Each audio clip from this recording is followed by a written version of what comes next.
Greetings and welcome to the United States Transhumanist Party Virtual Enlightenment Salon. My name is Gennady Stolyarov II, and I am the chairman of the U.S. Transhumanist Party.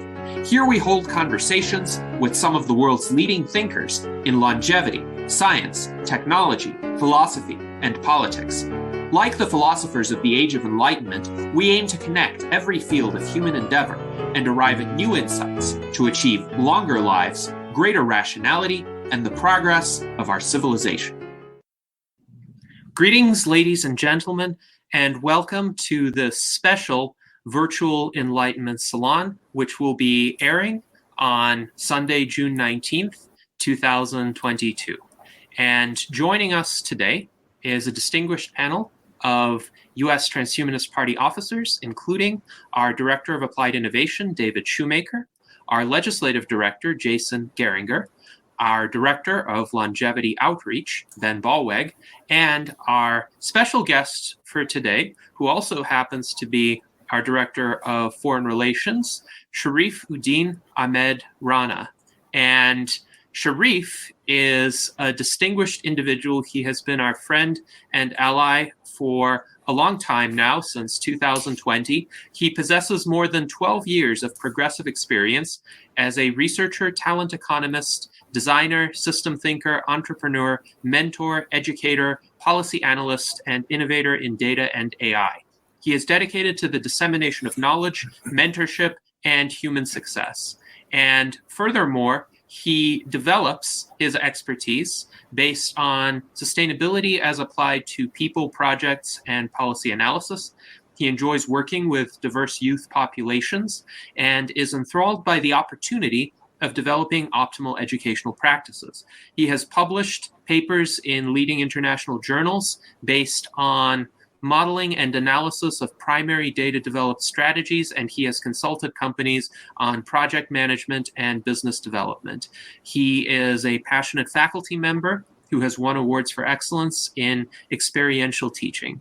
His current research interests include the integrated world of sustainable development goals, education and entrepreneurship, people and project management, and impact investment. And he is best known for his World Talent Economy Forum and the numerous video interviews, conversations, discussions, debates that he holds in that venue. And I have been a guest on the World Talent Economy Forum program, as have many of our other U.S. Transhumanist Party officers. And if you are a longtime member of the U.S. Transhumanist Party, you have surely seen some of Sharif's programming. So we're very happy to have Sharif on today as our guest to talk about his endeavors, especially with the World Talent Economy Forum. And with that, Sharif, please go ahead. You have the floor. Thank you, sir. First, I would like to give thanks to Transhumanist Party, because when I started this project, this World Talent Economy Forum, I get a lot of support from all of the members from Transhumanist Party, all of the officers, everyone. Until today, I get a lot of support because you join in our forum as a guest. So actually, World Talent Economy. What is talent economy? I just want to share, because I'm from developing nations. My audience, my people is completely different.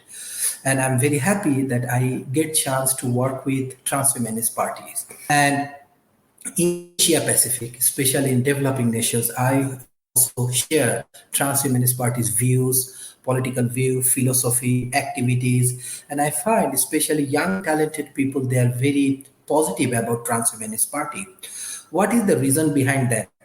I'm actually from a political family. My father, my grandfathers, my aunts, everybody actively involved in politics. But I never joined. Why I do not join? Because I find that at present situations, we need something different. We need something like people are interested about modern science, engineering, and technologies.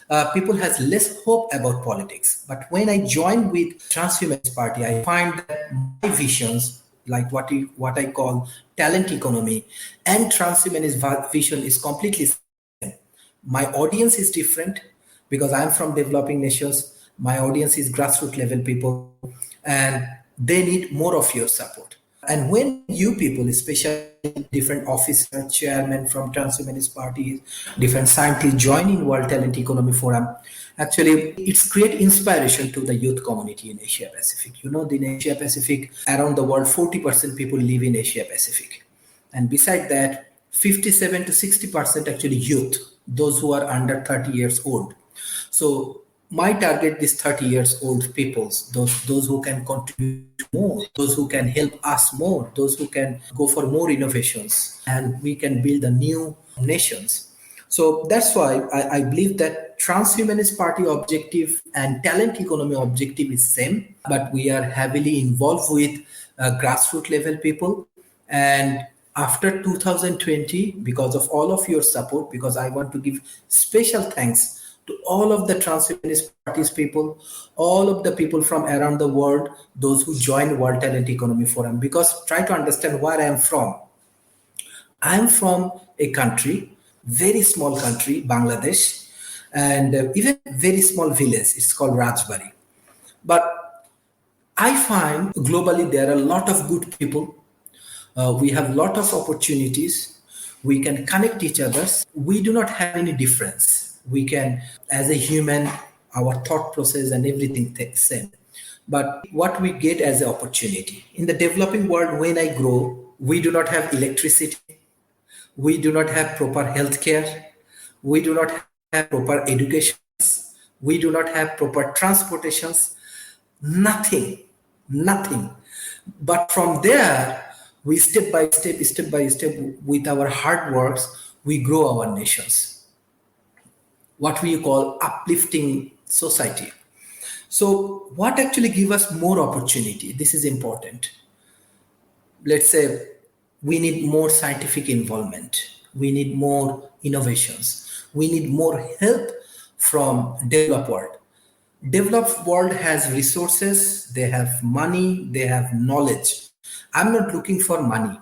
I'm big fan of your knowledge. How you develop your policy, this is important for us. You know that we have a very important projects happening in India. We are uplifting 15 villages.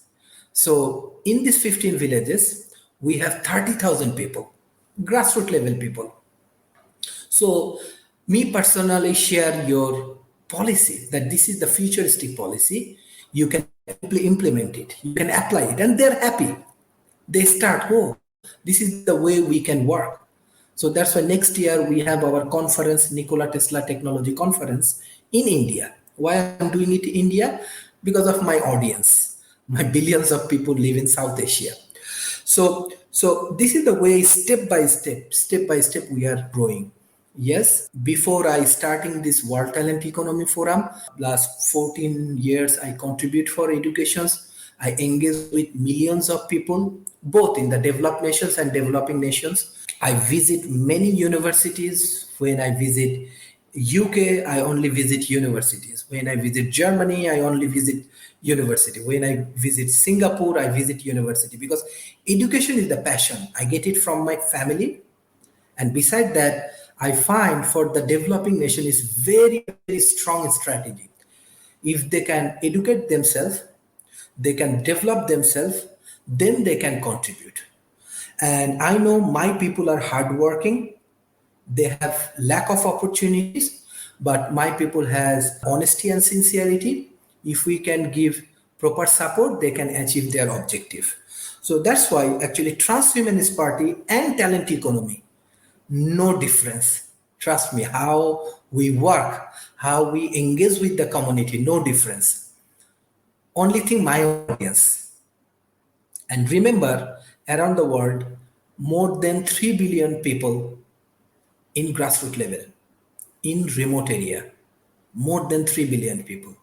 We have to do a lot of work.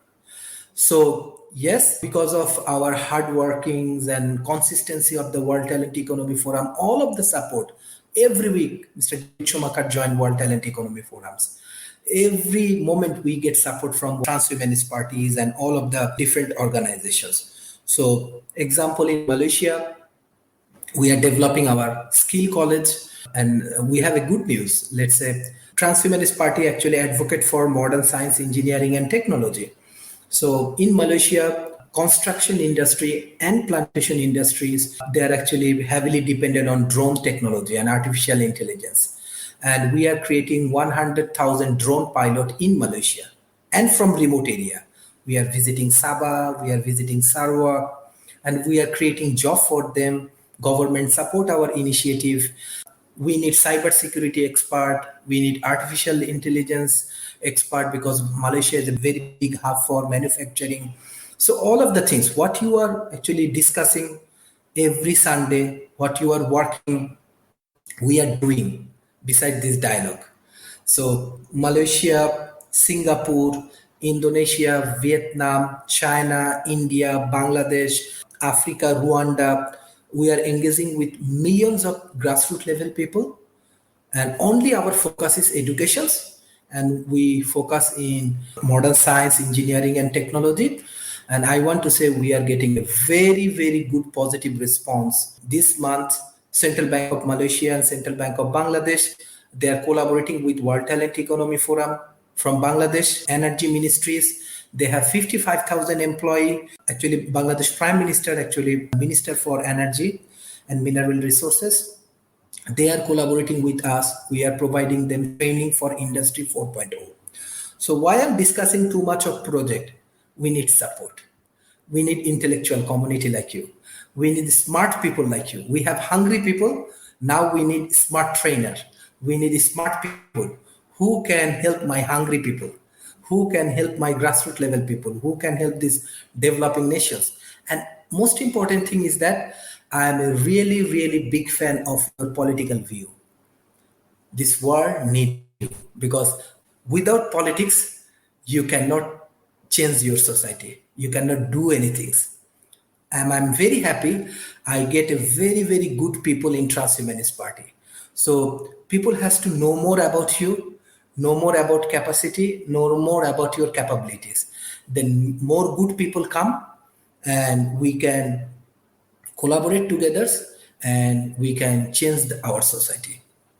Thank you very much, Sharif. That was an excellent introduction, and we certainly appreciate all of the efforts you put forth at the World Talent Economy Forum to reach demographics that otherwise would not have encountered these ideas about the application of emerging scientific and technological advancements to craft better policies, to improve people's lives, not just incrementally, but also in paradigm shifting ways, allowing people to enter the next era of our civilization where hopefully poverty and material scarcity and conflict will not be their fates. So, along these lines, Sharif, a question I have for you is, what tools do you use to reach people who don't have reliable internet access, or perhaps might not even have reliable computer access in their households? And what is the scale at which you're able to reach them? How many people and in what parts of the world? Yeah, actually, from our side, it's actually a long story. I told you, last 14 years, I'm in academy and we involve with hundred of millions people. We have people in developing nations everywhere. Example, I'm discussing about India, right? One of my team, very big team, 40 mentors and around 100 peoples.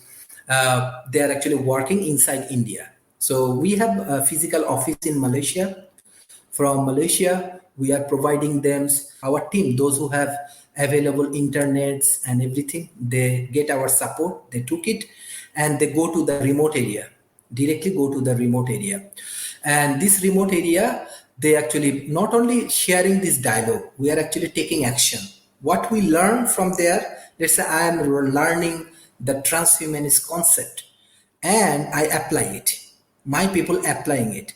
Let's say we are developing startup on drone technology. We are developing startup on cyber security. We are developing startup on social entrepreneurship. So whatever we learn, because different idea actually coming to us, different important aspect actually you people are actually bringing to us. Healthcare is very important. Longevity is very important. we are advocating with the grassroots level people. So how we working practically? Let's say my team, I'm working in Malaysia. I have one team in Delhi. My Delhi peoples and Kolkata people, they're moving to the grassroots level people with all of the equipments and everything because they do not have enough internets and everything. And beside that, we are applying. Let's say we are thinking how we utilize our resources, local resources properly, because right the way we do not get access from internets from big companies or anything, but we have our own resources, we have our natural resources, we have our own communities, so we have our agricultural resources, so we utilizing it and we applying it. This is the way actually we are working. But many countries, let's say Malaysia has very good internet facilities. Even if you go to Sabah, Sarawak, it has good facility, no problem at all. Singapore definitely have, Indonesia have, India, Bangladesh also have. Now internet actually available for everyone, but some kind of point still they need support. So if you have a better strategy for us, you can. But offline, we have a very good team, very positive people. We have professors, politicians, doctors, engineers, young people, lot of people actually helping us a lot. And thing is that when we organizing this dialogue, we understand the inside story of USA, we can understand the inside story of research lab. We learn every time, every moment we are learning. So if you visit my campus, you can see that we actually equipped our college in a proper way, because every moment we are very much open, we love to learn. And yes, even different countries actually, prime minister office, let's say Bangladesh prime minister office, it's called A2I for innovation, they are actually helping us for this Nikola Tesla technology conference. India also helping us. So we are also getting support from different important departments. Everybody want positive change. We need positive people, positive attitudes, and positive thoughts. It can change society. Yes, thank you very much, Sharif, for answering that question. And I'm curious, when you share, especially the ideas of transhumanism and the kinds of conversations that we have held within the US Transhumanist Party with your audience from developing countries that may not have frequent internet access but are getting some access to this information through the World Talent Economy Forum, what reactions do you receive? How do people respond to these ideas? One thing, people want change.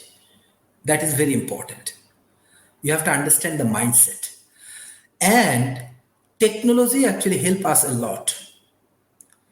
Let's say in my yesterday session, I discussed these things. Like many people actually criticize technology and transhumanist concept. I think in that way. Malaysia, many young people, they lose their job in COVID situation. Many. But because of technology, they get job opportunity. I am talking about drone technology, right? So now we need 100,000 drone pilot in Malaysia for construction and plantation industry. Only we have 2,000. So 98,000 more opportunity come. This is the things actually you are discussing, right? The Transhumanist Party. Technology can help us. Technology can grow. Technology can create opportunity, modern science, engineering, and technology. So people can judge. People can understand. When I'm like from day one, we are sharing our content with our people. The same thing you are discussing, and we are applying in the real life. So I say, hey, the transhumanist concept, talent economy concept, actually same, and you see the result. Because if I only go for talk and I do not take any initiative, nobody trusts me. I need to work. So, oh, and I say, hey, this is the opportunity for you. You want to take? If you become a very good drone pilot, you can earn a very good amount of salary. Do you want to take this opportunity? They say, hey, yes, I want to take. So what we are discussing, we are doing. So, and people get more trust. People get more like Trust me, when I started this World Talent Economy Forum, I lost my job. At that time, I'm doing PhD. My corporations, they said, I cannot pay for you. Okay, I start my work. I focus on World Talent Economy Forum. You can see I have my campus. Now I have my full people. I have my full support from everywhere. Because of what? Because of technology. Even I'm getting support because of technology. So very simple. When people see that they have change and they get change and it's a positive change, people take it positively. So I believe transhumanist all concept is very positive, but they need some result. When people get the result, they will believe on it and they will move forward. So that's why because we are organizing conference on Nikola Tesla technology, I send invitations to everyone. I will be really happy if you join because it's not only conference, it's for human progressions. I told you like millions of people we are engaging and we are uplifting our grassroots level people.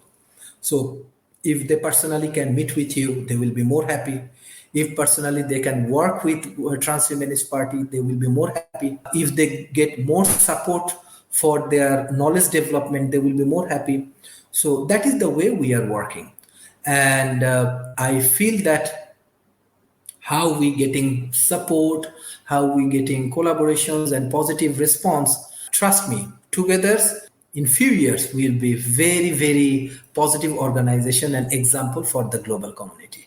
Thank you, Sharif. And we have posted a link here to the conference page for Advances in Nikola Tesla Technologies in the 21st Century. That is the name of the conference. Could you tell us more details about this conference? When and where will it be held? What will be some of the subjects? And is it all going to be in person, or would there be a virtual option to attend for those who are unable to travel to India?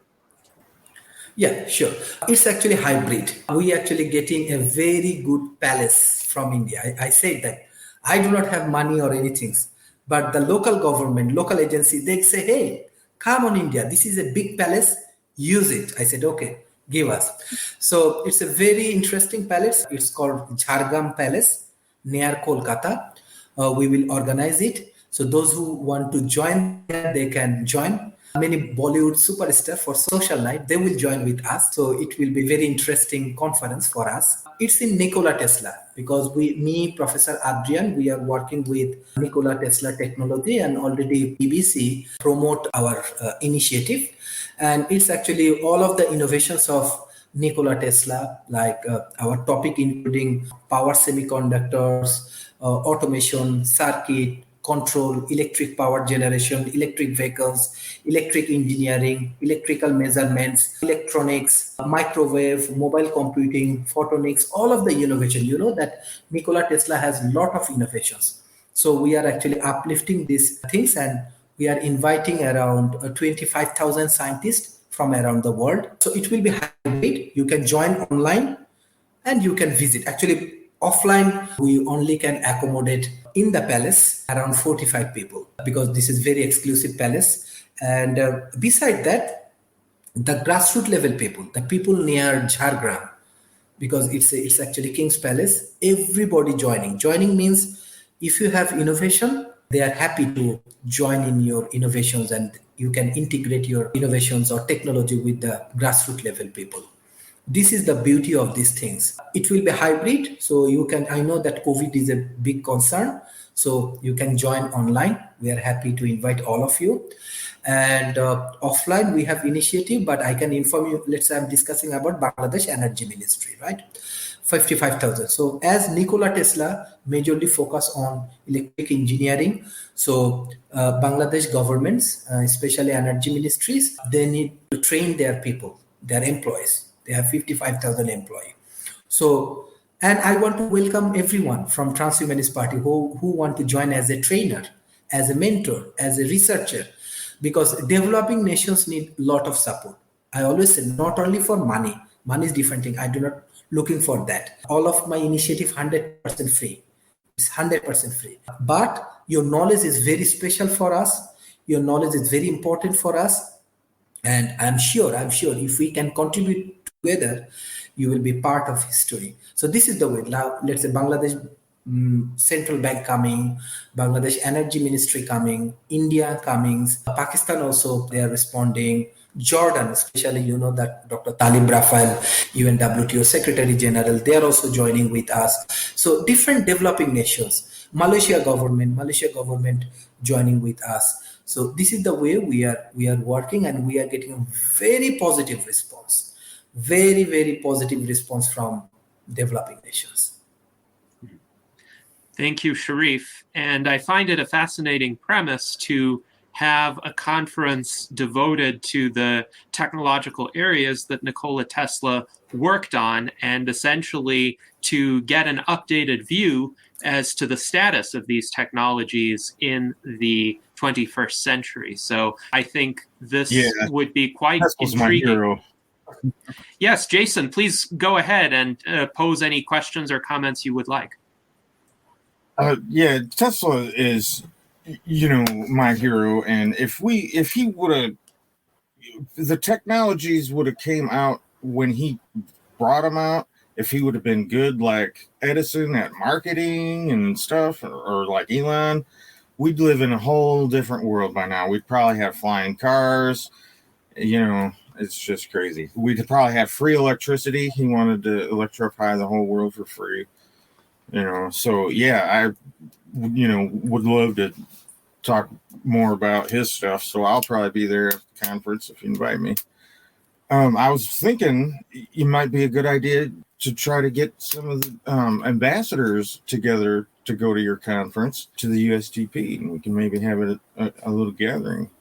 I just want to say, Sharif, I'm a big fan of yours personally, actually. I mean, you're an animal as far as your work ethic. I mean, geez, you got like 500 shows in not that long of a time. I mean, that was, and you've managed to collect a group of really smart people like Donald Steiny and Rob Enderle and David Smith. Those guys are brilliant. I mean, I'd love it if they were to join the USTP, but, I haven't approached that because, they're smart. They'll know, and maybe they'll just, but anyway, so back to you. I'm good. Thanks. Yes, I've participated in debates with Rob Enderle and Donald Steiny. We were on different sides of each debate, but that was by design, and it was quite an interesting experience. Certainly, both of them are skilled at arguing their points and communicating ideas from science and policy. And I will note, we have posted here the link to the World Talent Economy Forum YouTube channel. I would encourage everyone to go and watch one of the several hundred shows, or many of the several hundred shows that are on that channel right now. That channel needs more views, and hopefully this will be an occasion on which more of our audience could discover Sharif's very regular programming. Now, I would like to turn the floor over to David Shoemaker for his remarks. Yeah, I wanted to take the opportunity to follow up on these comments about the team that you've built, because it's a very diverse team. We find a lot of different viewpoints. Gennady mentioned debates. You're going to have at least two sides of debate there, but many times on your regular shows, you'll have people coming at the issue that you're talking about from 3, 4, perhaps even 5 or 6 different viewpoints. And you somehow manage to keep this team together, and you somehow seem to manage the conversation. And I'm just curious, what's your magic? Okay, one of the interesting things, because Mr. Gennady just informed about debate. So when I was student, like undergraduate student, I'm a lifelong learner, but when I was undergraduate student, so that time I started debating in my university. And I said, I'm from a small country and I'm from a very small place. Yes, all my members is highly educated. That is positive things for me and blessings for me. So when I started debating, that is another interesting story, that I start losing every debate. Every debate I lost. My debate team is new, United International University, what you are discussing right now, World Talent Economy Forum. I lost everywhere. First year I lost. I just wait if I can win at least one debate. Second year I lost every debate, hundred of debates I lost. So people say that failure is the pillar of success, and some people say, hey, his pillar now become full building. Then third year I start to win my debate. Okay, so then we start to winning the debate. We win national debate championship. That time is very prestigious in my country. We win national television debate championship. All of the prestigious debate we start winning. We go for international debate, world debating championship in Oxford Ivy, in the Cambridge Ivy, all of the prestigious debating we are joining. And 2012, you can see Bangladesh become world debate champion. And I also member of this team. Harvard University, this, that, everywhere we win. So this actually teach me a lot. Even when I started my career, I start with very small, with Cambrian Education Group, only 20, 24 students. So I told you, first year very bad, second year worse, third year I'm getting something, and in between 7 years I get 10,000 students. So these are the experience I get from my personal life. So I never give up. I get lot of criticize. I get lot of rejections. I never give up. Never. Let's say the debating, I lost everywhere, but finally we win against Harvard University. So this is experience for my life. And from there, I learned there are many good people around the world, like Transhumanist Party, many good professors, many good, actually, trust me, actually developed world and developing world, if they work together, it can be a great revolution. Problem is trust. We do not trust each other. We cannot trust each other. Asia Pacific, Western world has misunderstanding. I always say there are many good people. So we have to find out the good people. So I'm just looking for smart people, good people. We have a lot of hungry people. When hungry people, hardworking people, and smart people, they work together, they become number one. They become champion. The team become champion. So that is the things actually World Talent Economy Forum I'm doing. And I told you, from my personal life, I lose a lot. I never give up. That is the things I am actually applying. Well, I would say that maybe from your debate experience, you've learned that there's a lot of different sides to an argument, and maybe losing isn't always losing. You've had your opportunity to get your thoughts out there. Anyway, congratulations on putting a great team together. I think you touched on one other thing too, which is the trust issue. And I was wondering if you wanted to take a moment and speak to what you might see as any misconceptions from the more developed world about the developing world. Are there some things that we in the developed world don't understand that keep us from helping as much as we could? Very important. As I engage with developing nations always, and I work with grassroots level people, I just to give a very good example from my family experience. My father was freedom fighter. So in 1971, USA government, they do not want independence Bangladesh, like new Bangladesh, they do not want politically. On the other hand, I learned from my father, there are many good people inside USA. They develop concert for Bangladesh, and financially and many ways they support Bangladeshi people. Right? In same country, two different things. What I learned from this thing. So I learned from my father, yes, USA also have many good people. Europe also has many good people. Try to engage with good people. So example, I'm very honest with you. Let's say why we need more dialogue. Why I go for 500, 600 episode, right? It's very tough. Not easy. Every day, let's say from 7 a.m. I start like my work. 8 I finish. I go 1 hour drive. I go back to my home, start my World Talent Economy Forum. Very tough, not so easy. Look how the misconception and everything is coming. let's say religion is good, but there are many uneducated people. They actually misguiding people. It's true that, in the grassroots level, people, they are very much religious, right? Very much religious. And because of their economical conditions and everything, Western world or developed world, they do not. So they also have dialogue, right? What we call that religious dialogue and everything. Thousand and thousand people actually engage with this kind of dialogue.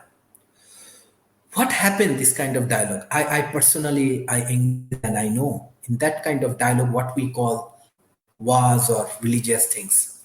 But people are innocent. Try to understand. 90% people actually innocent. They do not understand what is good or what is bad. But these people, these religious people, or this kind of political people, they always misguide these grassroots level people. Always. That's why they say Americans are bad. These people are bad. These people are bad. They're taking my money. They're taking everything. These many things. But I give them example. Hey, when I organize this World Talent Economic Forum, nobody actually getting any payment from me. They do it free. They do it free. So it's not true American people run only behind money. They do a lot of volunteer things, right? But this is grassroots level perception. You cannot change overnight. But I'm creating example because all of the time you see that many American people, European people, scientists, UN people, they're joining. So I said that what you are thinking, this is not true. They are very helpful. If you have to seek help, that, okay, please help me. I want to learn these things. Please help me. I want to develop my career in this way. Please help me. So this is actually one of the grassroots level misconception. Second things, this is another thing is more like political. Politically also, this gap actually come because of business, because of misunderstanding, because of political issues, right? Let's say China, USA has conflict. Recently, India and USA has misconception. So that's why I want to see a bigger picture of Transhumanist Party. I want to see the Transhumanist Party can involve with more people. They become more popular. They become more influential. This is not bad, because if you have a right knowledge and if you know that your knowledge is ultimately good, let's say you have a lot of longevity expert, I need support for that. My people need that kind of healthcare support. My people need strong involvement with this kind of research. So this way we can solve this misconception, but still because of politics, because of bad media, because of business, because of I want to say culture or religion. I'm sorry, I'm a religious man, but because of bad practitioner of religion, we have misconception, we have this gap. So we have to minimize it. How we can minimize it? We can be a good friend. We can work together. We can move hands on hands. Then people can trust us and they can believe all of our initiative. Thank you, Sharif. And for those of you who are interested in watching some episodes of the World Talent Economy Forum program, I have posted links to several of them here. First is Sharif's excellent interview with our 2020 U.S. presidential candidates, Charlie Cam and Liz Parrish. And furthermore, I would like to highlight two debates in which I also participated. This was a debate on artificial intelligence, followed up by a debate on space colonization. Both of them took place right before the new year in December of 2021. So I greatly enjoyed the experience on both of those occasions because of the depth of discussion and the quality of the arguments that were made on both sides. Go ahead, Jason. So I've done a couple of shows on there. I think it would be a good idea for a lot more of us from the USTP to try to do some of his shows and, get in front of the wider, global audience. And that I need to thank David Shoemaker, actually, because he's the reason why I found Sharif. David Shoemaker was doing his show, and a notification said, "Hey, your friend David's doing something." So I went and watched, and that's it was a good thing. So thanks. Back to you. Yes, certainly. Thank you, Jason. And I also wanted to give Ben Ballweg the opportunity to ask some questions or make some remarks. Hi, Sharif. Thanks for being here, whatever time you are in compared to whatever time we're in. I was poking around the World Talent Economy Forum website before this to get some questions going. I saw about the Al-Noor Academy and also the Industry Academia Partnerships team under the Academy and Industry Relationship tab. And I wanted to know more about those two things. They sounded like a really some collaborations with a lot of potential. Yes. Okay, thank you. First, I want to give one good news. In our Nikola Tesla Technology Conference final day, we had debate. So I want to invite our honorable chairman in this debate and world champion debater Harish Nataraj. We invite. He do debate against AI in IBM debate. He win. Very famous debaters. Sir Sadiq Abdul Rahman. He is youth ministers and definitely he is also Cambridge and Oxford Ivy champion. The famous debater will join, and our debaters from transhumanist parties and World Talent Economy Forums, they can join, and hopefully it will be very interesting. Second things, Al-Noor Academy, actually, we have a registered entity in Malaysia from 2017, because in Malaysia, if I want to take any projects or anything move forward, I need a legal identity. So we have an academy. So Al-Noor Academy, this academy actually do all of the academic activities, research, training, and consulting. And under this umbrella, we developed this World Talent Economy Forum, School of Talent Economy, Asia Research and Development Institute. It's like a subsidiary of Al-Noor Academy. So this way, we have four projects. We are moving forward. Industry academy relationship. This is one of my famous and very important things. And I told you, let's say we are working with Energy Ministry, we are working with ICT Ministry, we are working with Prime Minister Office, different countries, developing nations, and some very, very good universities. So based on the industrial demand, based on the different industrial need, we actually help them. Let's say now Malaysian industry need 100,000 drone pilot. From my institution, from my academy, we provide training. We start to provide training 100,000 drone pilot in Malaysia, inside Malaysia.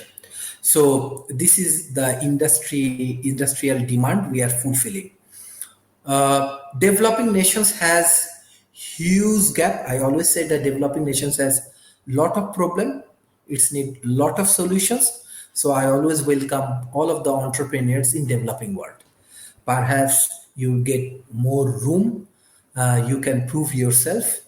I just want to give one example. Let's say when I was young, we saw that Telenor not performing well that time in Europe. But Grameenphone, they start Grameenphone projects in Bangladesh and with mobile telephone company, and they become very, very successful inside Bangladesh. Now, then they move to Malaysia as a DG. Then they go to Pakistan and everywhere. So that is one of the way. Everyone need technology, right? Every country need technology. So if you have a better technology, we want to welcome. So academy, they can innovate technology, and they can help, their research center can help, and we can integrate it with industry. That is the way we are developing this forum. We always invite government agencies, we always invite corporations, and we always invite thinkers like you. And if we work together, I think we can solve many problems. But we need more smart people. I always said that we have many hungry people. We need more smart people like you. When smart people and hungry people work together and they team up together, they become champion. That's quite an intriguing idea. Get smart people and hungry people to team up. Hopefully the hungry people will not stay hungry for long. Now, I am intrigued by this concept of the talent economy, and you certainly alluded to it in your prior remarks. But this entire endeavor is organized on a non-monetary foundation in that you indeed offer all of this free programming and free opportunities to hear from some of the most interesting minds in the world. And instead of money being the currency of this economy, talent is the currency of this economy. So it is quite an appealing concept for me because we run the US Transhumanist Party in quite a similar way. Until very recently, we haven't even accepted any donations. We operated based on the contributions of our volunteers. Now we are accepting small donations via the YouTube super chats, for instance, but we use them for incidental expenses like our web hosting. But the vast majority of our work is still done by volunteers, and it is still performed in this collaborative way where we exchange ideas, we exchange information, we inform one another of our respective projects and see where people are able to contribute and what they're willing to contribute. So my question for you, Sharif, is for a model like this that works on the basis of a talent economy, how does one make this model sustainable for the long term? How does one ensure that there continues to be a strong flow of talent within the talent economy, that people continue to participate and collaborate on this voluntary basis? Thank you, sir. Very good questions. I'm sharing my personal experience. 2017, 7 December, my father died, and he died for lack of treatment. I cannot manage. I have money, but I cannot manage intensive care unit for him. And he died in front of me. So it's given me a new learning. I'm very honest. Yes, I have money. I have everything. It's given me a new learning that money is not everything. And that time I decided that I have to work for human progressions. My father was politician. When he died, he was a very, very successful lawyer. But in his bank account that time, he has less than $3. Nothing. He was politician. Everybody say politician corrupted, this, that. You can check. He do not have any record or anything for corruption. Everybody said, everybody loved to blame politician. But I am a son of a politician. I told you, he has less than $3 in his bank account. We do not have nothing. I have money, but I cannot save my father. So that day, me and my wife decide we will work for human progressions. We do not need bank saving. I do not have. We do not need expensive car. I do not have. We do not need house. I do not have. I do not have. Honestly, you can check. I do not have these things, all of the luxurious things. But what I value human progression. It gives me a lot of positive energy. When my father died, thousands of people run. They come to me, they cry, they say, hey, I always say, hey, he's a very successful lawyer. What he did with his money? How come? But many orphans come and they say, he support me for educations. Many people come, he support me for our marriage. Many people come, he helped me to develop my house. So I can understand. Before that, I never understand my father. So when I started my World Talent Economy Forum, Until today, I never ask any donations or anything for anyone. So uh, my wife, I'm very honest with you, I want to give her a special thanks. She sold all of her ornaments and she said, work for people. My mother, she said, I do not want to go for Hajj. Muslim go for Hajj performing. This is the money you put and work for people. Then it gives me a lot of energy in my mind that my family with me, they are supporting me. And until today, until yes, I have a good job. I earn a good amount. Me, my wife also do jobs, but our projects 100% free. What is the benefit? Benefit like I can engage more people. I never go for any business strategy. I am very honest with my people. They know that this man is honest. I never cheat. I never go for all of the think tank what they are doing. I am very much open. And I said, I never value that I have a very expensive house, I have a very expensive cars, I have a very expensive things, and my wife also support me. So I believe we need to create new economic model. Trust me, what we are seeing in COVID-19 situations, we have billions and $1 trillion company, but we cannot save human life. What you do with your money, right? What we see in Ukraine war, what we see in Middle East war, what you do with money. And I am actually astonished, these global leaders, how they sleep. They are killing people, right? In the war, they are killing people. So how they sleep. But trust me, I think, but maybe I'm happiest person in the world. And I feel I'm very powerful because many people actually love me. Many people help me. This campus, you can see very advanced campus. I do nothing. People come and they say, hey, you need this kind of campus. We will develop for you. So what I do with money, people love is important. I said, I need a big lab. I do not have money. People say, hey, this is the lab we set up for you. Malaysian government, they say, hey, for your, we provide all of the support. So what I do with only the money actually burned relationship. I do not want to say business is bad, but if you have an honest intention, I think people trust and they help. Yes, indeed. Thank you, Sharif. And you articulated many important points. One of them is these days, money cannot buy everything. And that is especially the case in the realm of health, because there are still so many disease conditions that we do not know how to cure. We are still all, unfortunately, subject to the ravages of biological aging.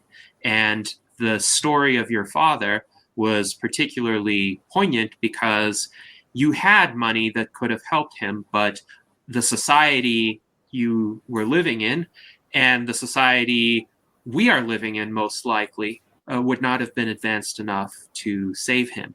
And that's the predicament that eventually awaits all of us, unless we can pool our efforts and figure out a way to resolve it.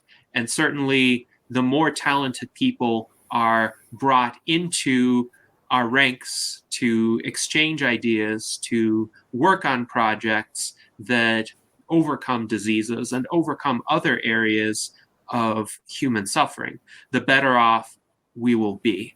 But I think for many of us in all countries of the world, both the so-called developed countries, though I think even those are underdeveloped countries, and the developing countries, we now recognize that money should not be the sole metric of success. And certainly most people realize money is not the sole prerequisite for happiness, but it's not even the sole prerequisite for survival. And if you think about the medical advances we have today, they are woefully insufficient, but they are better than some of the richest men in history had several centuries ago. So a king of a European country in the 16th century or in the 17th century would have died of certain ailments that are often curable today. So we should acknowledge some of our good fortune, but we should also acknowledge the long way that humankind has to go. And these kinds of non-monetary efforts, the talent economy, the exchange of ideas and insights and possibilities for new ways of doing things, that is what is going to get us to that better world where we hopefully will be healthier, happier, live in a society of greater abundance. Jason, would you like to say a few words? Yeah, I just want to comment on this. When you take money out of the equation, it really allows for the elimination of a whole host of problems, and when you're not in it for money, it allows people to trust you easier because they could tell you're not in it to, with a subliminal motive, and that's what I think. Even though granted that for the USCP, it's probably slowed our progress and our growth to not use money. But again, we can tell we're not in it for the money. So, who's watching knows we're in it for the right reasons, so I think that's good. So back to you. Yes, indeed. Well, thank you, Jason. And I agree that having an organization that is entirely or predominantly non-monetary takes out a lot of the incentive conflicts that sometimes may arise. So I think one of the traps that often exists in contemporary society is that people actually follow the advice of doing what they love for a living, and they take their passion or their interest and turn it into a career. But the problem is, within that career field, there exists certain institutional incentives and disincentives. There exist certain power dynamics. There exist certain players whom, if you get on the wrong side of, they're going to make your life more difficult and make it more challenging for you to achieve your objectives in that field, which is supposed to be your field of passion. So a lot of people either get frustrated and disillusioned about what they were previously passionate for, or they decide to change their ways and become more cynical or instrumental kinds of operators. They start to figure out ways to conform to these incentives that are designed to secure their incomes or increase their incomes, even though that might lead them to act in ways that actually sabotage the goal that they entered that field to pursue originally. And as an example, Aubrey de Grey has raised concerns about such incentives in biogerontology research, where a lot of scientists, they enter the field wanting to cure aging, they enter the field wanting to alleviate the burden of many terrible diseases that people face. But because of the ecosystem of research grants and the fact that most government grants do not get funded, and even private institutions, academic institutions, have a lot of hesitancy and a lot of restrictions on what research gets funded, and the journals want to publish only spectacular, positive results. They don't want to publish results about something that was tried and was not successful. So the incentive is to get some sort of short-term result, which is quite readily predictable and sufficiently positive that some journal would be interested in it. An agency like the National Institutes of Health would fund it via a grant. And at the same time, the decision makers in government or in academia would say, yes, this is a respectable, responsible project. There's not a whole lot of risk, because if they risk their funding on something that's ambitious but that could fail, then if it does fail, a lot of stakeholders will complain about them, quote, wasting money. So what ends up happening is a lot of researchers end up being hyper cautious. They end up being very incremental in the kind of research that they engage in, but they also end up being very cutthroat with regard to their competition in academia, because so many people are competing for this limited pool of funds. And in so many fields, I see this, where people enter with very good motives, but they end up being channeled in very suboptimal directions. So my question for you, Sharif, is how can the talent economy counteract that? How can the talent economy take these people who have good motives, or who originally had good motives, and give them a way to interact with their colleagues or people in other disciplines in ways that preserves that original integrity and those ambitious goals with which people would have entered their fields of choice? Excellent question. I will give you in two ways. First, in a practical way. Second, in a spiritual way. You know that developing nations believe in spiritual knowledge. First thing, solution is developing nations. How? When I work in United Group, one of the largest group in Bangladesh. So that time in 2009, our chairman and everyone, they are looking for high quality researcher, because their corporation growing. They have money, but they do not have a good researcher. So if I'm sure that developing nations also have their own resources. Money is not issues. Initiative, who can take initiative honestly, who can consistent, who can contribute on nations. If you want to contribute for India, for Bangladesh, for Vietnam, for Malaysia, welcome. I'm sure there are a lot of opportunity for this kind of innovative project. There are many successful entrepreneurs, they're gonna help you. I'm sure. Personally, I also get a lot of support from entrepreneurs. They have positive mind. Entrepreneurs have positive mind. And trust me, when people make a lot of money, they want to contribute. And they have to know. That is the way Transhumanist Party and World Talent Economy Forum can work. We can educate them that if you can contribute for research, so it will help you. It will help your people. It will help your nations. So I want to welcome all of the scientists, researchers. If you are passionate, do not come for short-term goal. Passionate. You really want to be honest and want to contribute for the developing nations. Resources available, money also available, people also available, and I'm happy. I will help you to connect with exactly the right organization. They are looking for right innovator. Second thing, spiritually. So when I grow, I get very good learning from my family. My family said, if your niyat, like my motive is good, we call niyat is good. So my motive is good, my heart is good, and I can do the consistent work. The whole world run behind you to support me. This is the word. Yes. So I learned from my mother, and I do it.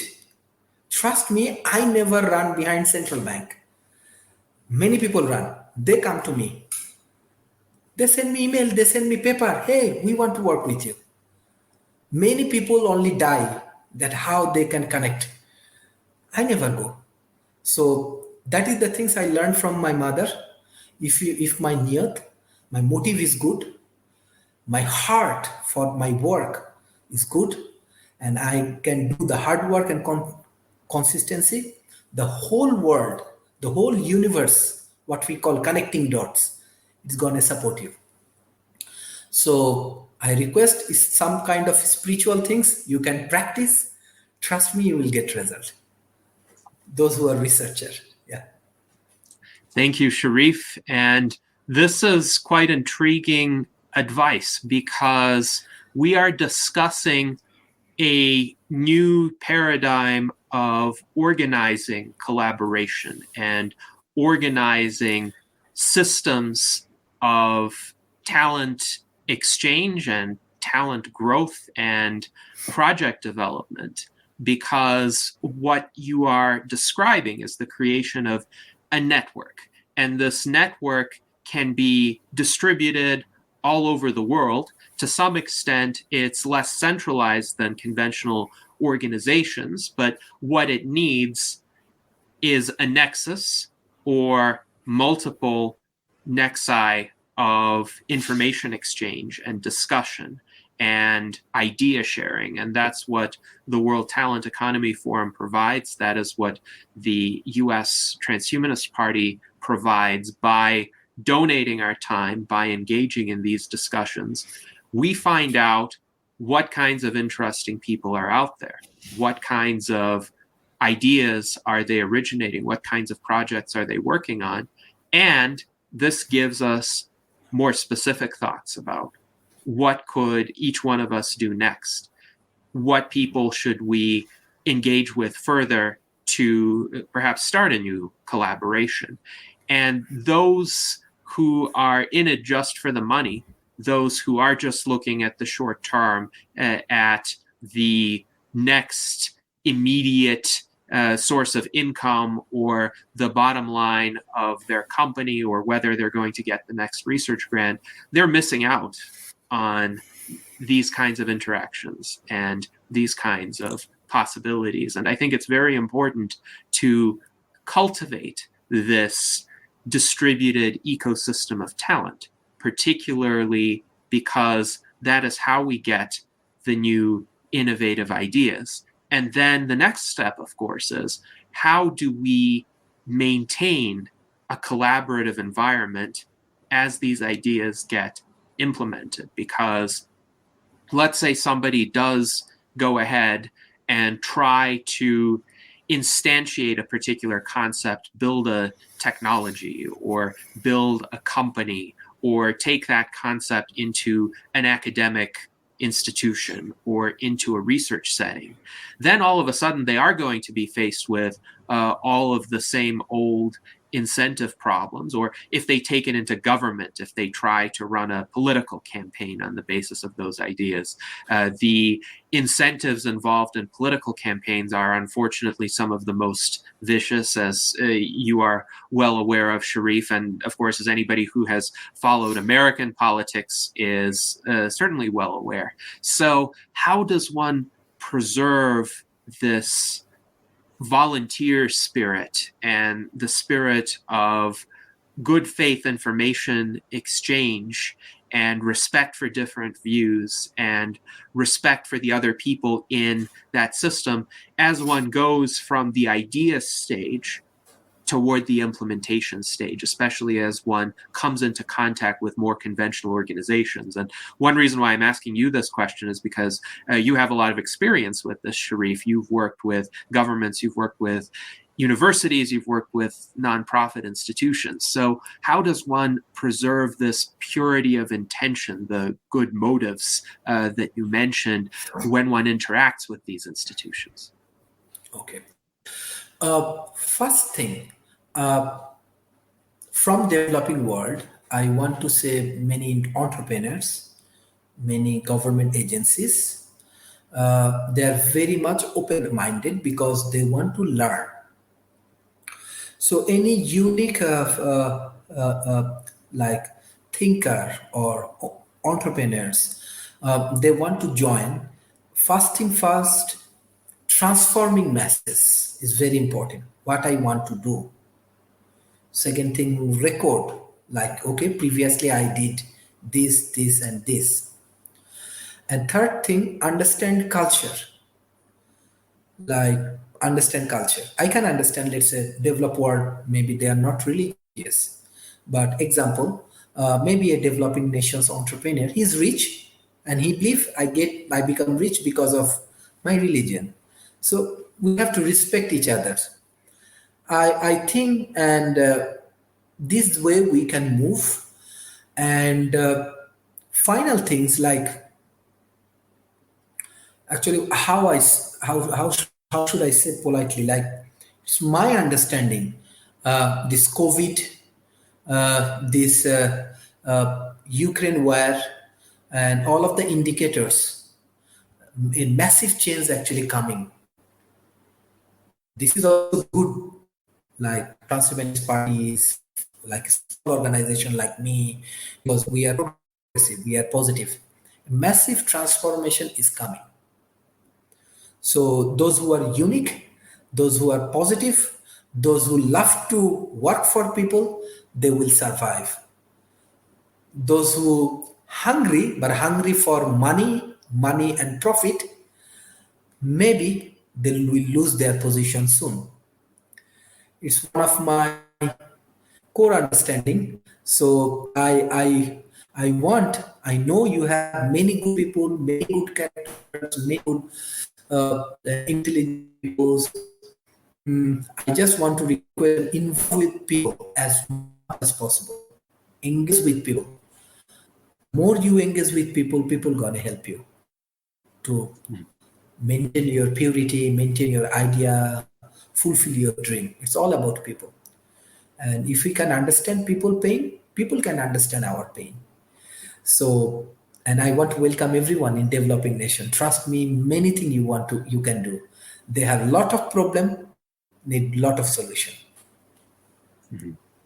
Yes, thank you, Sharif. And the key message here is that the world is changing rapidly, and it's engulfed by numerous crises now, including the COVID-19 pandemic, the war in Ukraine, and the existing power players, so to speak, the people in existing institutions who have less than admirable motives may be displaced soon unless they start to take on some of these more genuine, more collaborative motives that we discussed.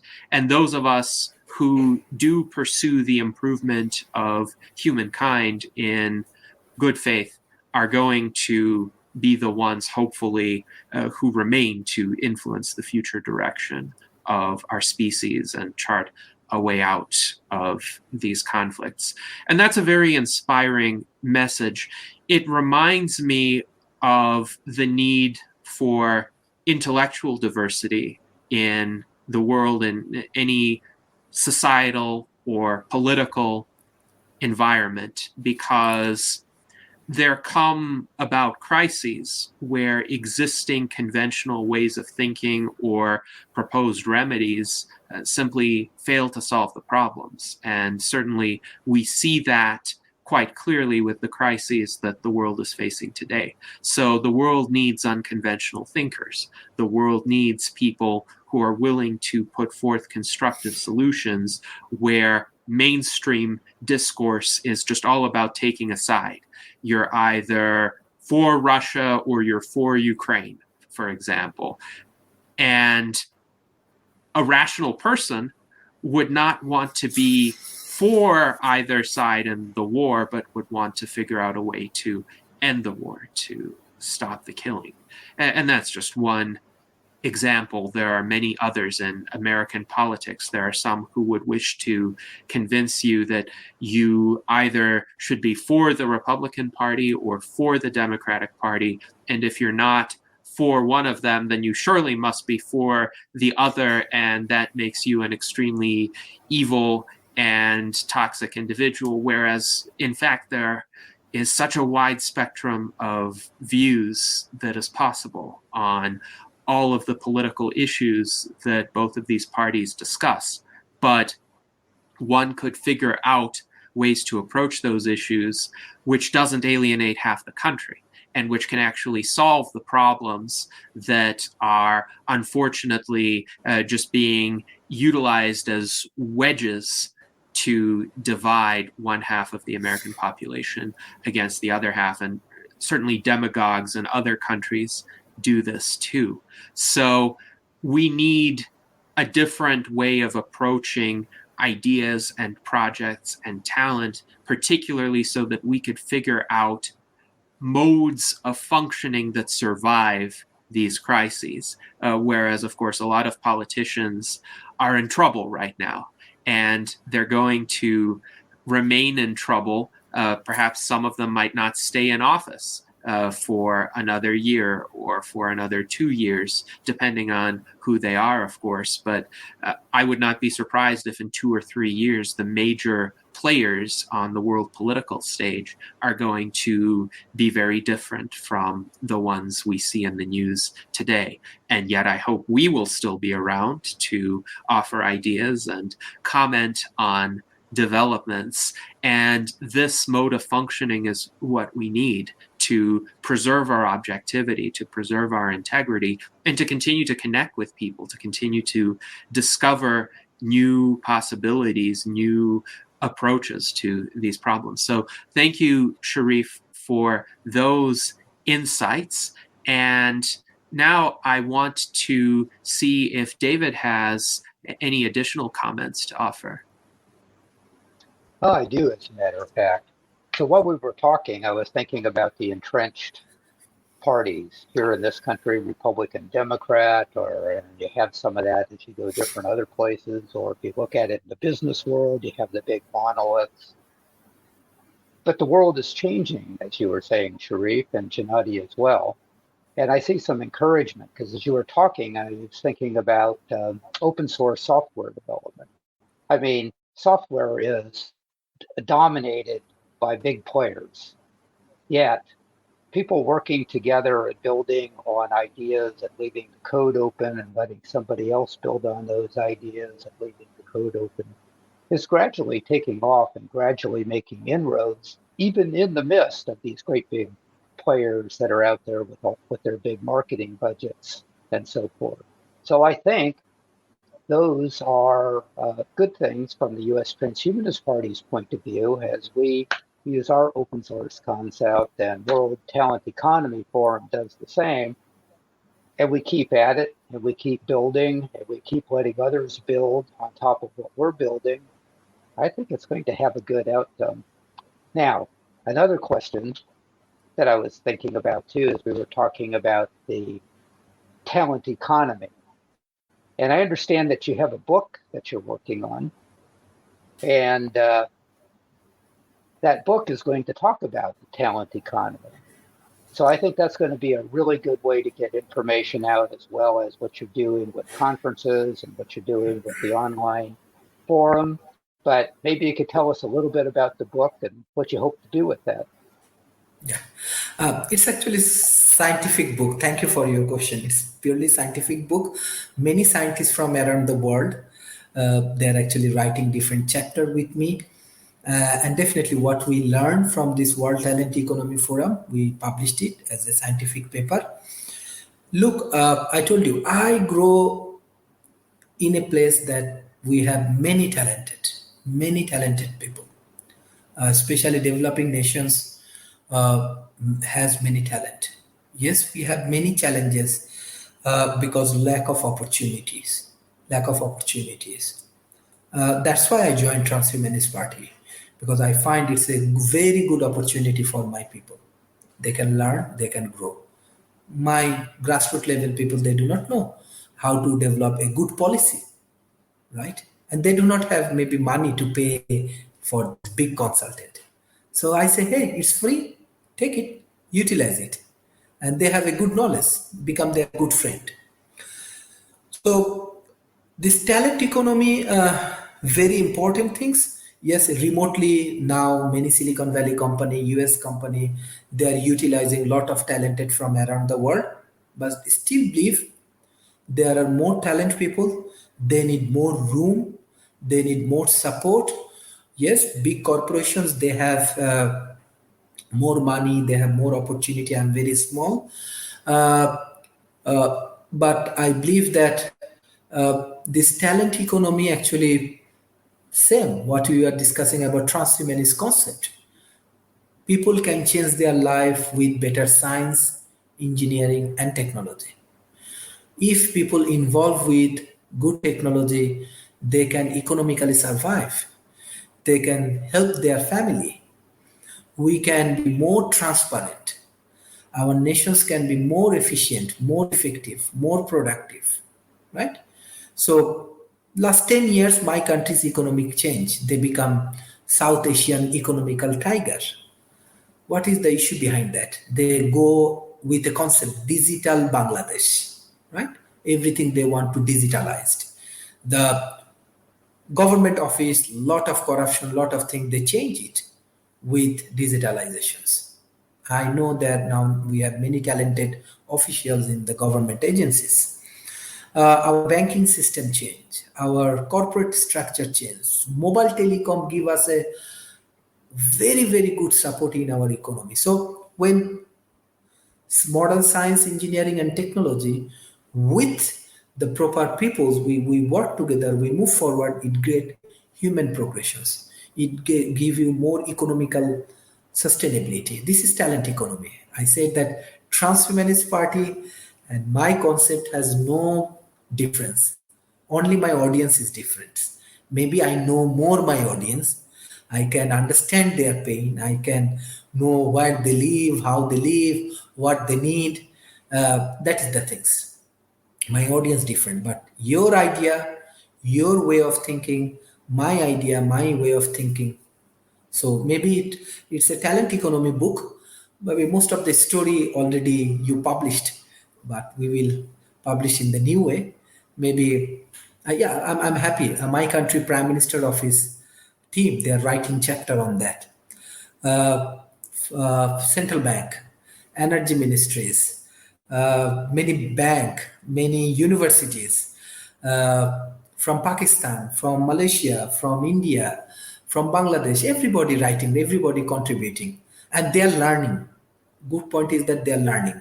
I have many people like after I started this World Talent Economy Forum, first time they write research paper. The parents become very happy. Hey, he published the research paper, it's free, and he get a very good admissions in USA or in Canada or in Australia. So that is the way.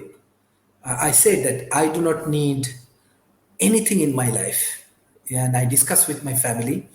I told you, I do not need housing, money, or expensive car or anything. I only need human progressions. I will be really happy with all of your effort if I can change 1 million people life only with educations. Only with education. Developing nations has resources. They have to know how to utilize it. So that is talent economy. Simple talent economy. Yes. Excellent. Thank you, Sharif. And we certainly applaud your motive to help achieve the progress of humankind. This is what we stand for at the U.S. Transhumanist Party, and you quite aptly identified the similarities between our modes of functioning, although you do have an additional audience because you reach out to populations in the developing world which don't have as much access to advanced technology as most of our members do.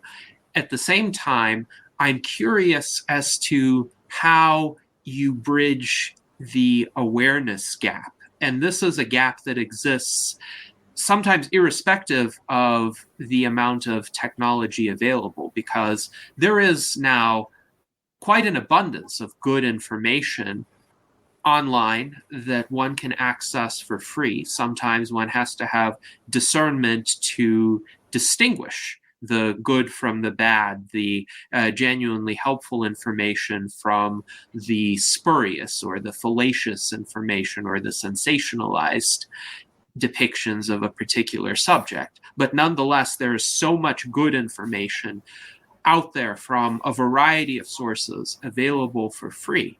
And yet, it seems to me that on the majority of subjects, the majority of people, even people with good intentions, are not aware of the information that is out there. And I can say this about transhumanism, for example. We have observed that there are many more implicit transhumanists as compared to explicit transhumanists, the people who use that term to identify themselves. And I would venture to say that the majority of implicit transhumanists haven't even encountered the term transhumanism, probably because they were immersed in a particular set of sources or a particular body of information which simply didn't intersect with ours, or their communities didn't intersect with ours. But I imagine one could make that statement about any field, any discipline, any network, even the network that you're trying to build, which is quite broad. And yet there are people in the world who haven't heard of the World Talent Economy Forum yet. So how does one bridge that gap? This would be a useful discussion to have for both of our initiatives and for any organization, any group of people that is trying to expand its reach. Very good questions. Actually, this is important. And first thing, I will identify my organization objective. Then I will give you your answer. So my objective, let's say, when I first visit a school in Harrods, they actually produce 11 prime ministers, Winston Churchill, Jawaharlal Nehru from Britain. So I meet with their principal and I say that, what is the issue behind that? How your school produced too much prime minister from UK? And what is the reason behind that? They say that, because I'm an academic person, so I love to learn from academic people. He said that we do not teach anything. We only create vision. People are so powerful. People are very strong. They know what to do. But create a vision in front of them, in front of him, individual person. From that day, I only engage with the people from my grassroots level and I create vision. I never try to give them extra learning, extra burden, what is good, what is bad, ethical. The ethics they will fix. If they have a good visions, let's say someone want to be a good politicians. Yes, World Talent Economy Forum bringing Transhumanist Party, bringing Mr. Kennedy. I say, hey, he's a very honest man, very sincere, his dress up, everything is very disciplined. You are actually very popular in our community. Yeah. So they also invite you in our parliament. So if he become parliament member of Bangladesh, maybe we get more change. Okay. So that's interesting. So fact is that from World Talent Economy Forum, we are creating vision. We are bringing good example. Mr. David Schumacher, Kennedy, Tom Rose, Dr. Talib Rafal, Mr. Rob, many good example we are creating. And we are like open source. Anybody can be your student. Anybody can join with you if you have time. And you can be the mentors. Like they need good example. That's it. So that's why, yes, I know there are right wing, left wing, this research gap, that research gap. But my job to create a good vision for my nations. Example, once upon a time, Bangladesh like a marketing nations. They do not have anything, corporate cultures and everything. They only do joint venture with developed nations and sell their product. Finish. I give them hope. No, focus on research and innovation. That's why in this session, I invite you. Hey, if you have a good innovators, if you have a good researchers, join. We can introduce you exactly the right corporation. So we know there are many gaps, many challenges. There is a scientific issues, but theoretical issues and many things. But I love to take action. That's why you see that Nikola Tesla Technology Conference. We publish many papers. We give thousands of people scholarship. Try, write something. Even you fail, again try. Even you fail, again try. Try to understand my audience is different. Maybe this is first time they are engaging with scientific committee. See, if I bring some complex things, they will be afraid and they will run away. So this will be my big failure. But when they mature enough, they can decide.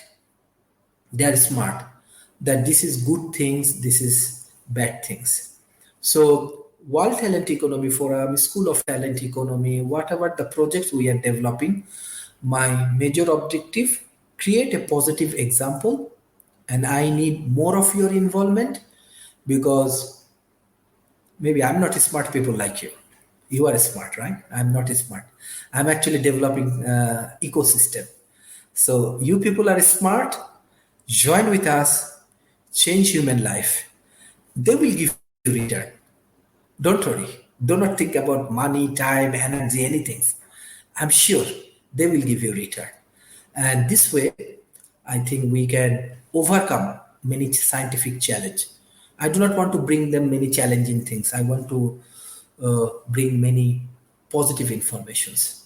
So is it change like any Nepali student? He get admissions a American university only because of scientific contribution. Is it positive chance for him? He get or she get a remote job, or first time he involved with NASA, or first time he involved with Singapore leadership institutions or National University Singapore. It's a positive chance. So I believe that if we treat the developing nations in that way, they can do more work. Yeah. Excellent. Thank you, Sharif, for these observations. Certainly, that's quite insightful in terms of how to approach potential talented people who perhaps have yet to discover the full extent of their talents or have yet to be provided with the resources by which they could exercise their talents. You're certainly doing remarkable work in facilitating this. I want to highlight a comment that Ben Balweg made in our internal chat. He wrote, "I think everlasting life is totally worth the sweat equity of my volunteerism." So I completely agree, and thank you, Ben. One of the reasons why I do what I do as chairman of the U.S. Transhumanist Party is I realize an organization like this is essential to catalyzing the progress of humankind, including the progress of science and technology in the longevity field, so that we can achieve indefinite life extension and we can motivate progress outside of the conventional institutional incentives and constraints. And I would say it's important to recognize there are some good incentives in conventional institutions as well. Universities produce good research. Private companies certainly are able to create products, create medical treatments, and disseminate them to the public. Sometimes they face regulatory constraints, but there are certain governmental systems that work better than others. Some of them may be competent at least certain portions of safety regulation, for instance. That's one of the reasons why in the United States we generally don't get adulterated medicines. We can generally expect with a fair degree of reliability that the medicines we purchase are going to contain the ingredients that they are represented as containing and not some sort of contaminant that would endanger human life, with some exceptions, unfortunately. But overall, institutions can do a good job in certain prescribed tasks that they focus on. But there are also a variety of tasks, a variety of approaches that they miss. And this is where we fill in the gaps. This is where organizations like ours step in and contribute that vision that can help us get to paradigm shifts like longevity escape velocity. And Ben, since you made that comment, if you would care to elaborate upon it, or perhaps use it to lead to another subject area, feel free to do that. I hope I can just let it sit right there. I do have another. I'm going to go straight for this other one. I'll go back to Sharif if this is okay. Sharif, I've just been talking with an old friend of mine, and she has gotten quite good at writing USAID grant proposals. And I wondered if what World Talent Economy Forum was doing warranted checking out a USAID grant. Sorry, USAID is part of the U.S. Department of State. Just making sure everybody knows. Thank you. No, definitely, we can look around this kind of opportunities.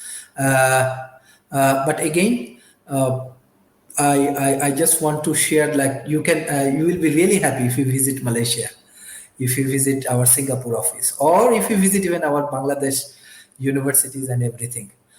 I'm very much blessed how I'm getting support from local ecosystem. My contract is very simple. I do not need money, but I need all of the support. And they are organizing for my students. They are organizing for my people. But if global community and some good organizations want to work with us, we are open. One thing I can ensure that I will ensure a transparent process for everyone, for who want to contribute through World Talent Economy Forum, especially for the youth. Yes, thank you, Sharif. And one question that I have for you that I think is important to address in any endeavor that cultivates talent or connections among talented people is, what do you think primarily holds people back? Because there is quite an abundance of talent in the world, but not all of that talent gets actualized, unfortunately. And while there are some people who are able to flourish and contribute and achieve on the basis of their talents, there are others who are stymied in some way, who feel like they don't have that ability, whether because of external restraints or internal constraints that they feel within themselves. So what would you say holds people back these days that you have observed, and how do we overcome these limitations? Thank you, sir. Very good question. Very, very good questions. Because in developing nations, I told you we have a lot of problem as well. Problem not from much people. Problem actually from bottom, like the top level, not from the bottom side. If we follow the Singapore success, I work with them closely. Three things they follow. Number one, Singapore also, they do not have nothing. From there, they make a very good model. Number one, they focused on meritocracy. Example, if you go to India or Bangladesh, I'm sorry, you find that they have a problem. They only give opportunity. Who is my son? Who is my daughters? Who is my relatives? Who is my things? Singapore strictly stop it. Meritocracy. Second thing, they reduce corruption, 0%. Corruption. Okay? So, example, developing nations has corruption. I'm honest with you. And this is actually a barrier for talent people. And Singapore reduces. That's why they are successful. Third thing, what I'm following, example, from right wing, from the left wing, better policy they adapted for their nation. Best policy they adapted. These are the three things Singapore follow, and they become successful.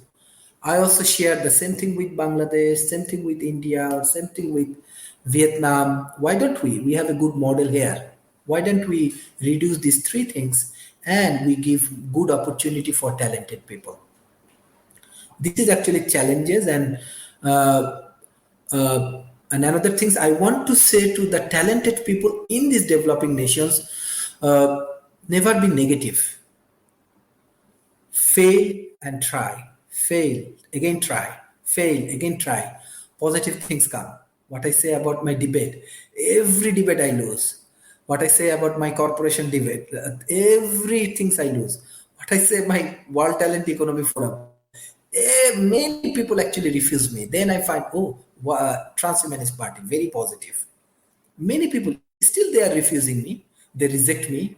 Someone said bad things about me. Someone say, hey, go, you're wasting my time. Someone say, hey, I don't have time. Someone say, how much you can pay? I say, I do not have money, how can? But we have still good people, right? So that is the way. I also they have to take initiative. You and me cannot change everything. What I say, we can create vision for every single individual person, a good vision. You can be a good scientist, you can be a good doctor, you can be a good engineer, you can be a good politician like Mr. Kennedy, you can be a good intellectual like Mr. David Schumacher or my other colleagues today. We can create example, but they also do, they have to take responsibility. And I have to understand I cannot deserve that I get a simple life like Mr. David Schumacher. He's an American man. So I have a lot of struggle. Every moment I have a lot of struggle. And I enjoy it because I'm moving and I'm getting barrier. I'm moving, I'm getting barrier. So mentally, talent people, they have to be very strong. I have my pain. Personally, I have a lot of pain, but I never give up. So this may be one of the good solutions for talent people from developing nations. We can try, but they also have to try.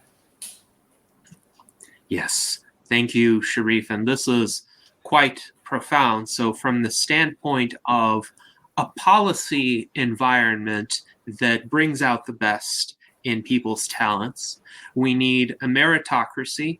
We need to clamp down on corruption to the extent that is possible.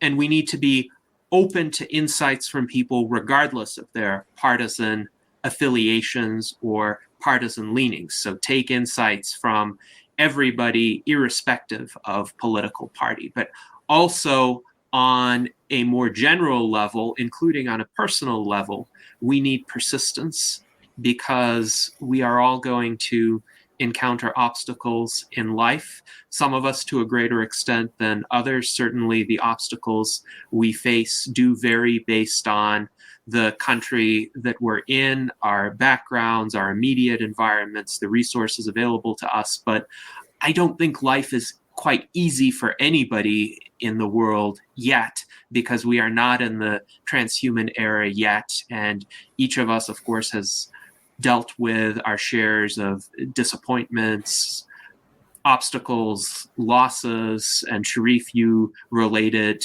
to us the loss of your father and how that prompted a major change in course for you because you realize there are certain problems that cannot be solved with money.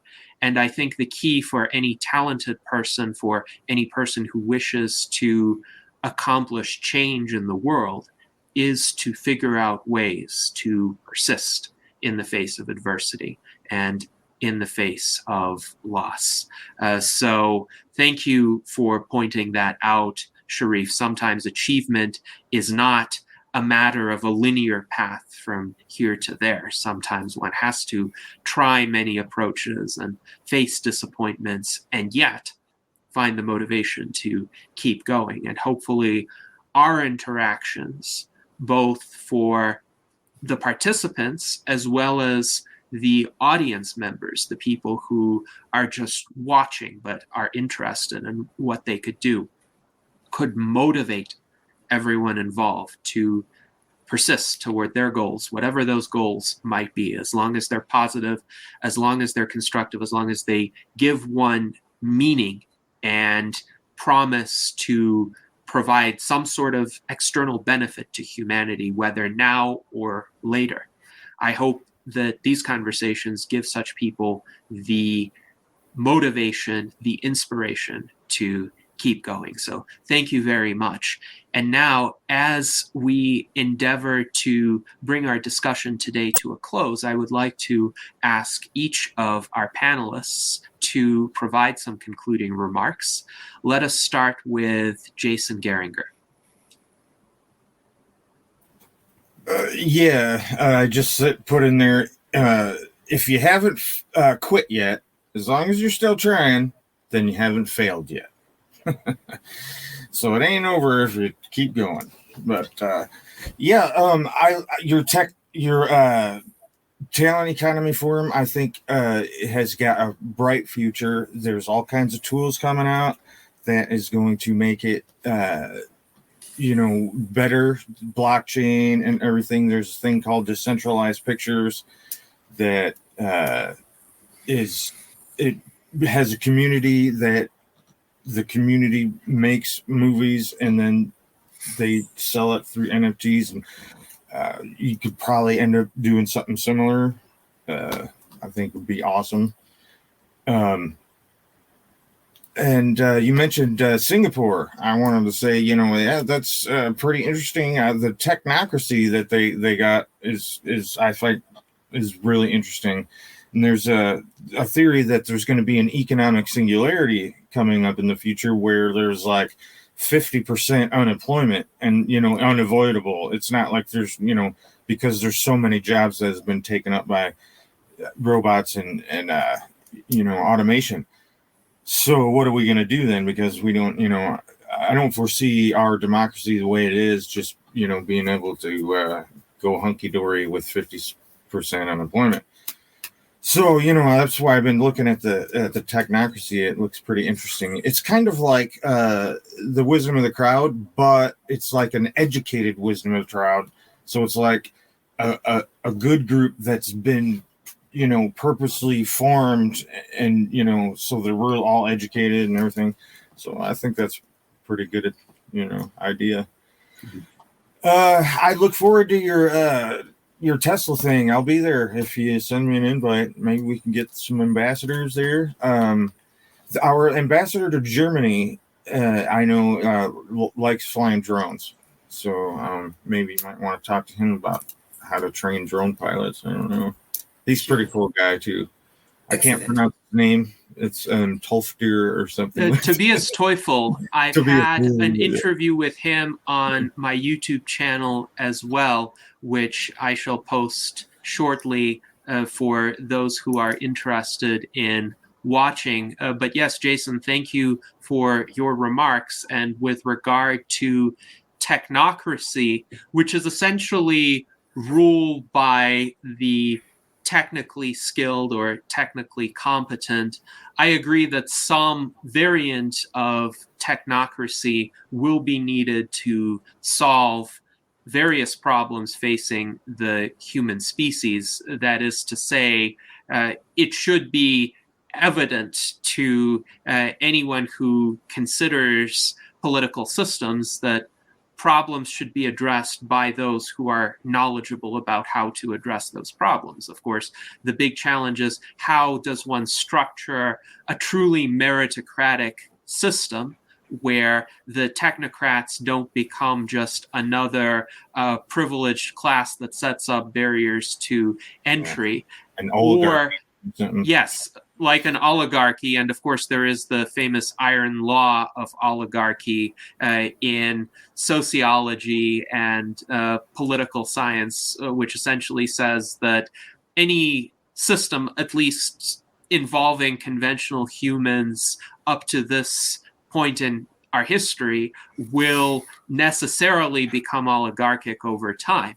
So how does one in a technocracy preserve the salutary features of free societies like individual rights, democratic decision-making, participatory governance?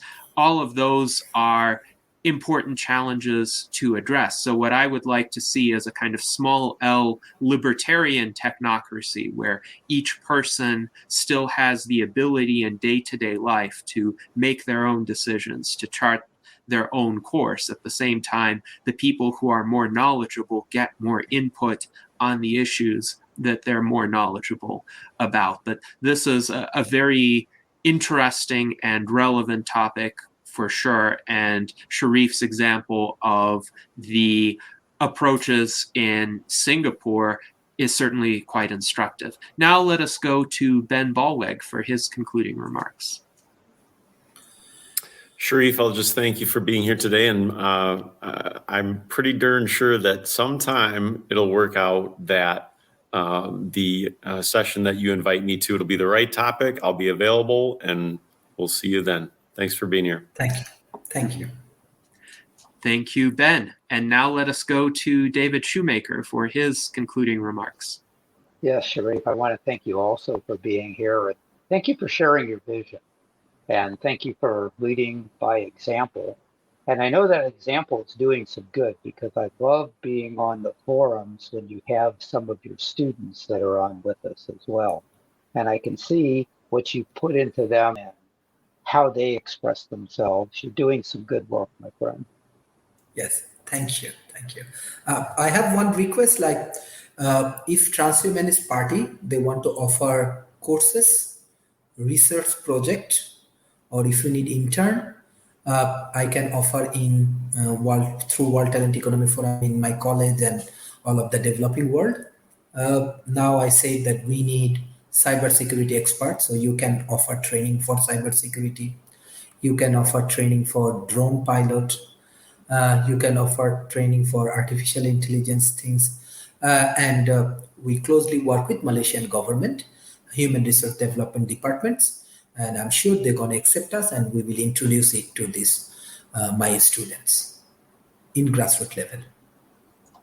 Yes. Thank you, Sharif. And with regard to your offer, I would also like to extend that offer to any of our audience members who are watching and who may have expertise in the subjects that Sharif mentioned, for instance, drone development or cybersecurity. If you are interested in being an instructor for the World Talent Economy Forum, please get in contact with Sharif.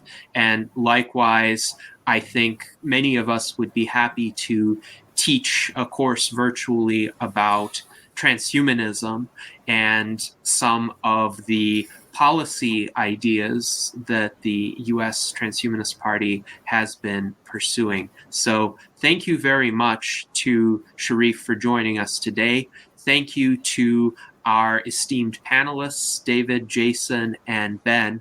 And thank you for all of the work that you do, free of cost to the public, free of cost to students and up-and-coming talented individuals who hopefully will leverage these ideas and these conversations to make the world a better place. And thank you to our audience today for joining us. This has certainly been an enlightening conversation, the kind that we seek to hold on our virtual enlightenment salons every Sunday at 1 p.m. U.S. Pacific time, 4 p.m. U.S. Eastern time. And until next time, live long and prosper.